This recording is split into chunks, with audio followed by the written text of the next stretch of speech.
He says he doesn't want anything serious, but he never really lets you go. He disappears for days, sometimes weeks. Then he returns as if nothing happened. His words say he's not ready, but his actions say he can't stay away from you. Every message feels like a new beginning and a new disappointment. Each time he comes back, your heart splits in two. One part whispers, maybe this time is different. The other warns, this will just hurt again. And still you stay. Not because you're weak, not because you don't know your worth, but because the pull is stronger than your logic. If this feels like your story, you're not alone. So many women, no matter how confident or successful, get caught in this cycle. It's not just about love, or chemistry, or bad timing. There's a secret pattern in the human mind that pulls you back again and again. Carl Jung spent his life understanding this pattern. Today, you're about to see it in a way you never have before. But first, take a breath. This isn't just another video about how to get him to commit. This is about reclaiming your power. It's about breaking free from a story that's not serving you. If you're ready to go deeper, type the word truth in the comments now. This simple action is a signal. You're done playing small. You're ready to know and ready to win. If moving on was simple, you would have done it already. But when he sends that message, when he wants to meet up, it's like your brain and heart start fighting. Why does it feel impossible to say no? Why do you hold on to hope even when you know better? Modern science has answers. When you're close to someone you want, your brain releases oxytocin. This bonding hormone doesn't care if the relationship is official or not. It just feels the connection. Your mind replays the good moments on a loop. It minimizes the pain, because hope is a powerful drug. This isn't weakness. It's just being human. But there's something deeper. The pain you feel isn't just about him. The confusion and longing are signals from a deeper part of you. Carl Jung called this the shadow dance. It's a cycle of hope and heartbreak that reveals the parts of yourself you've been taught to hide. Most women make the same mistake. He says he doesn't want anything serious. You feel hurt, rejected, anxious. So you try to fix it. Maybe you become more available, hoping your love will change his mind. Or you play games, acting distant, pretending you don't care. Or you get angry, give ultimatums, or disappear, hoping he'll chase you. But nothing changes. He comes back when he wants. He leaves when he wants. And you feel more powerless each time. This isn't about bad men. It's an ancient psychological loop almost every woman falls into at least once. But what if you could see this pattern clearly? What if you could step out of the loop, not by forcing him to commit, but by changing your own relationship with love and yourself? Today, you'll learn how. Why does he keep coming back if he doesn't want commitment? Why is he interested, then gone? What's going on inside his mind? This is where ancient wisdom meets modern science. Jung found that every person has parts they don't fully understand. Desires, fears, wounds deep beneath the surface. For many men, there's a split between what they think they want and what they truly desire. On one side is the fear of losing freedom, the fear of being trapped. On the other side, there's a longing for intimacy, for warmth, for love. When he says, "I don't want anything serious," he's speaking from the surface, what his conscious mind can admit. But when he keeps coming back, his deeper self is calling out for connection. Science confirms this. When a man is near a woman he likes, his brain floods with bonding hormones. He craves closeness, even as his mind resists. This is the tension you feel, the magnetic push and pull that keeps you both returning, even when it makes no sense. But why is your connection so irresistible to him? Jung said every relationship is a hidden exchange. You meet each other's unconscious, your shadows, your hopes. You become a mirror for his hidden desires and fears. Your presence awakens something deep within him, the urge to be vulnerable. But this awakening also terrifies him. It threatens his old identity and makes him face parts he'd rather avoid. He's drawn to you not because you're perfect, but because you reflect the parts of himself that need healing. And for you, This dynamic calls forth your own longing, to be chosen, to heal someone, to be the one. This is not weakness. It's the human condition. And it's the key to transformation, if you're willing to see it. You've probably heard advice like, just move on. If he wanted to, he would. Play hard to get. Cut him off and he'll come back. Maybe you've tried those strategies, but they only address the surface. They don't honor what's really happening inside both of you. Real change doesn't happen through games or force. It happens when you stop fighting yourself and start listening to your soul. The answer isn't to chase or to retreat. It's to step into your own truth, fully and unapologetically.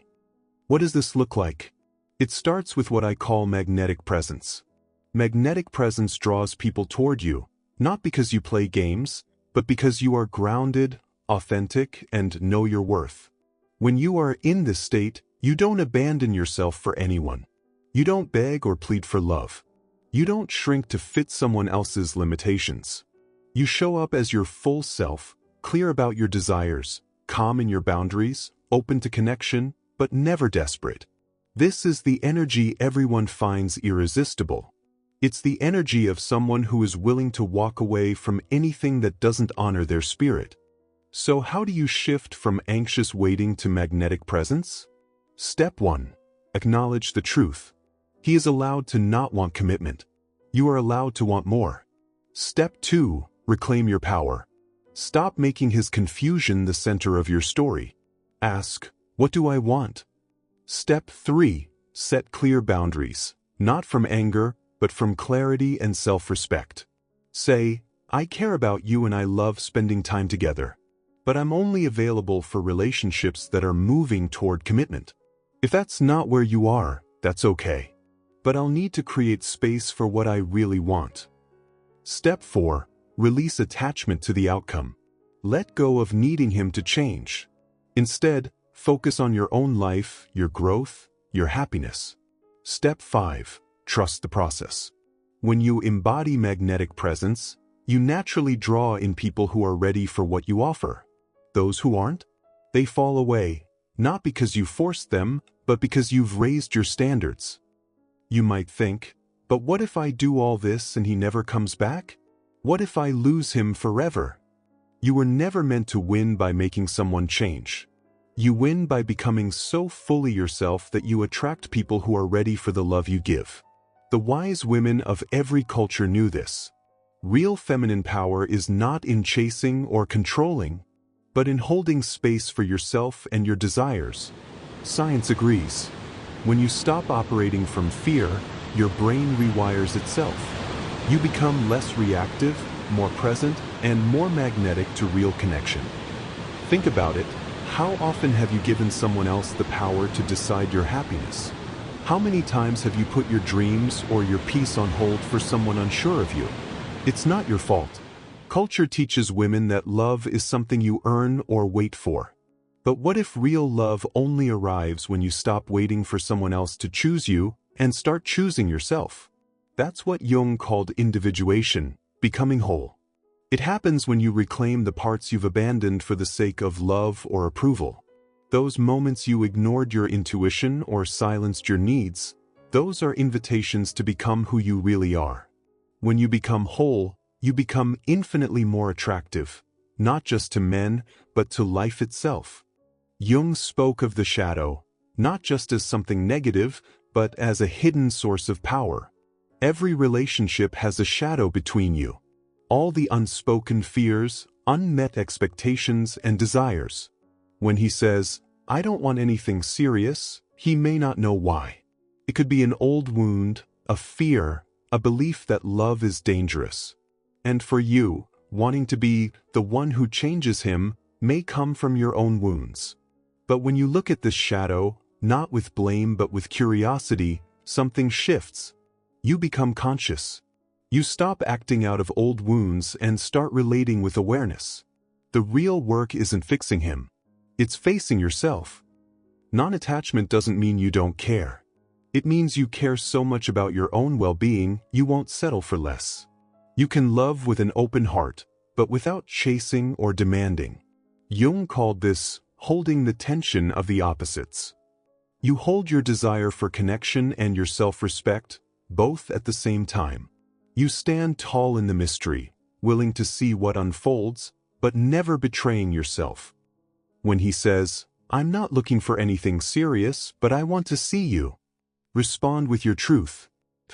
"I appreciate your honesty. I enjoy spending time together, but I'm at a place where I value relationships that move toward something deeper. If you're not there, that's okay. I care about you, but I care about myself enough to make space for the love I truly desire." You're not making him wrong. You're not shrinking your needs. You're honoring both the connection and your own boundaries. Most importantly, you're putting yourself first, not selfishly, but because you're worthy of the love you desire. When you act from this place, something magical happens. Some men will disappear, and that's a blessing. Others will rise to meet you, surprised by your clarity. But here's the true win. No matter what he chooses, you have chosen yourself. You have broken the cycle of anxiety and longing. You have stepped out of the dance of, will he or won't he, and into the dance of self-respect and true feminine power. This is not just theory. It's neuroscience. It's the lived experience of women who said yes to their own worth and watched their lives transform. When you show up as your whole self, you invite others to do the same. Jung called this the sacred union, not two halves seeking completion, but two whole people meeting in the mystery of love.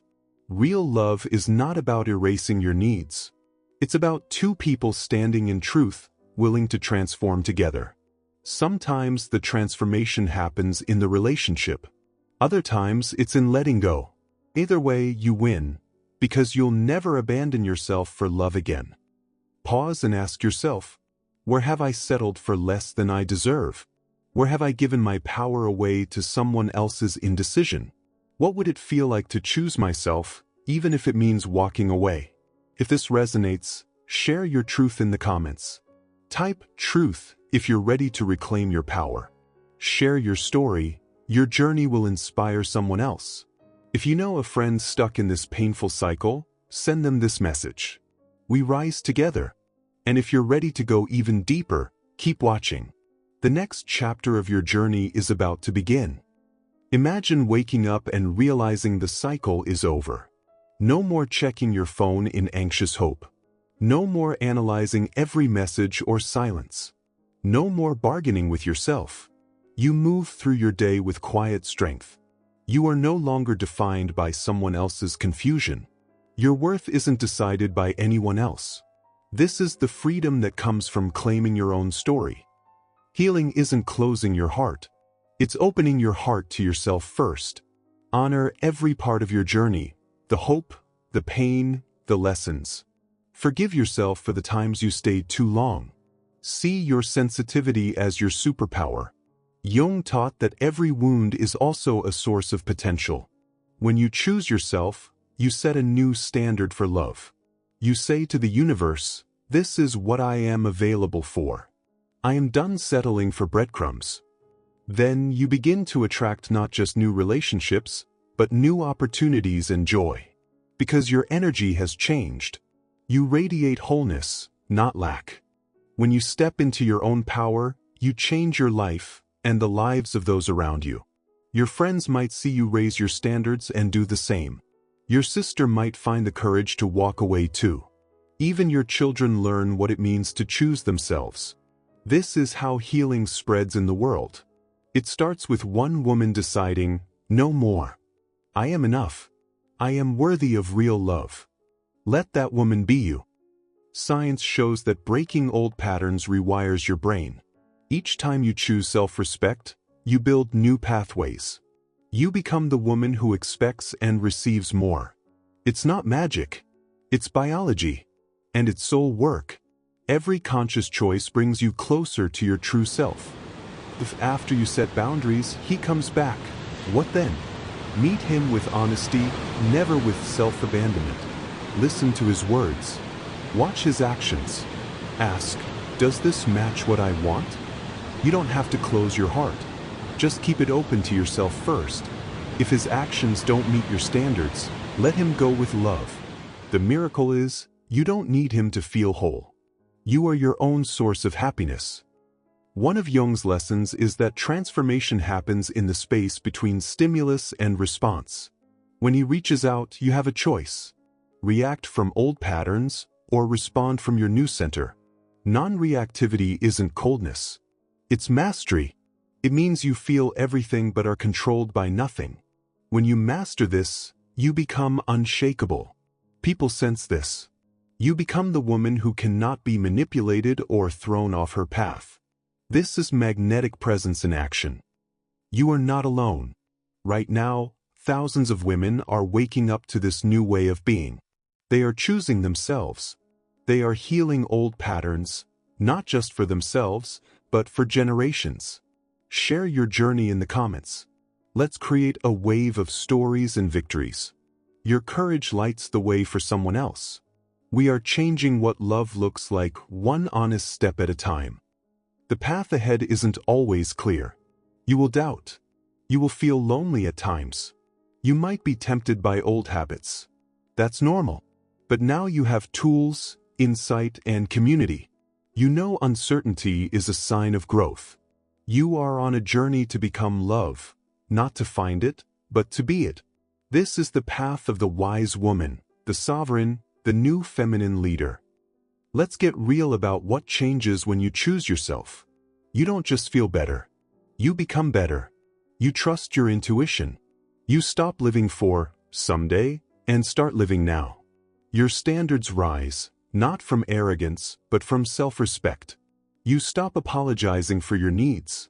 You start attracting people and opportunities that reflect your self-worth. You don't just date differently, you live differently. You are never lost in someone else's story because you're writing your own. Transformation is built on daily choices. Check in with yourself. Celebrate your boundaries. Surround yourself with people who lift you up. Invest in your dreams. Forgive yourself when you slip. Make these practices your life, not just for a month, but forever. This is how you build unshakable self-worth, one choice at a time. Love is not meant to fill your emptiness. It is meant to reflect your wholeness. When you are full within yourself, love becomes a mirror. You're not looking for rescue. You want a companion, an equal. If he cannot meet you there, let him go. You are not for everyone, and that is your superpower. Imagine yourself a year from now. What will you thank yourself for? For holding on to hope with someone who couldn't show up? Or for letting go and betting on yourself? The confident, magnetic woman is already inside you. Each choice brings her closer. The pain wasn't punishment. It was preparation. It was your soul inviting you to rise. If this message touched you, don't keep it to yourself. Share it with a friend, a sister, anyone who needs it. Comment truth if you're stepping into your power. Share your story. Your vulnerability is a gift. Remember, you're not alone. Every time you choose yourself, you light the way for another woman to do the same. In the end, this is how you win. Not by making someone stay. Not by chasing love. But by becoming so whole and grounded in your own worth that you attract everything meant for you. You are the prize. You are the creator. You are the woman Jung described, wise, sovereign, and free. Carry this truth with you. Let it remind you that the greatest relationship you'll ever have is the one you build with yourself. You are enough. You are powerful. You are ready. If this video resonated, like, share, and subscribe for more truth. And if you're ready for your next chapter, watch the video on your screen now. Your journey continues.